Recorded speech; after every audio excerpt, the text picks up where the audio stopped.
পূর্ণ হলো ইউক্রেন রুশ যুদ্ধের ৩ বছর। এ উপলক্ষে সোমবার কিয়েভে পৌঁছান নর্ডিক দেশের নেতারা। ইউক্রেনের প্রতি সমর্থন পুনর্ব্যক্ত করতে যোগ দেন আলোচনায়। এ সময় বক্তব্যে যুদ্ধে ইউক্রেনীয়দের বীরত্বের প্রশংসা করেন প্রেসিডেন্ট ভলোদিমির জেলেনস্কি। ইউরোপ ও যুক্তরাষ্ট্রের সঙ্গে আলোচনার টেবিলে থাকতে জোর দেন এ নেতা। প্রতিরোধের ৩ বছর, কৃতজ্ঞতার ৩ বছর।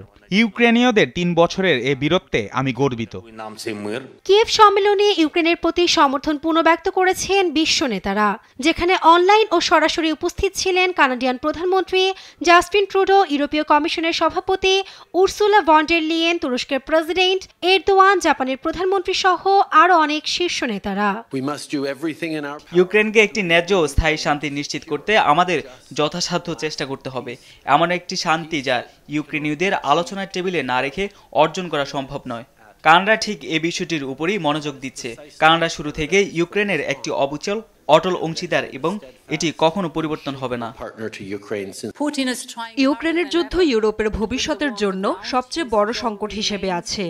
পুতিন স্থলভাগে যুদ্ধ জয়ের জন্য আগের চেয়েও বেশি চেষ্টা করছেন। তার লক্ষ্য ইউক্রেনের আত্মসমর্পণ, এবং আমরা জানি পরবর্তীতে কি ঘটতে পারে, কারণ এটি ইতিমধ্যেই ঘটেছে।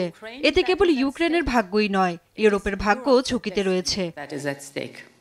এদিন ইউক্রেনকে ১ বিলিয়ন ইউরো মূল্যের নতুন সামরিক সহায়তা প্যাকেজের ঘোষণা দেয় স্পেন।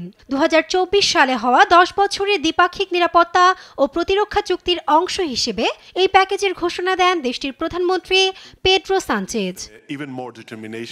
অন্যদিকে ইউক্রেনের সমর্থন নিয়ে আলোচনা করতে বেলজিয়ামের রাজধানী ব্রাসেলসে বৈঠকে বসে ইউরোপীয় ইউনিয়নের পররাষ্ট্রমন্ত্রীরা।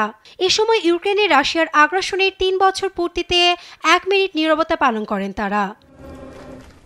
রোববার আগ্রাসনে নিহত শহীদদের স্মরণে পশ্চিমাঞ্চলীয় শহর লভিভে মোমবাতি প্রজ্বলন করেন শত শত ইউক্রেনীয়।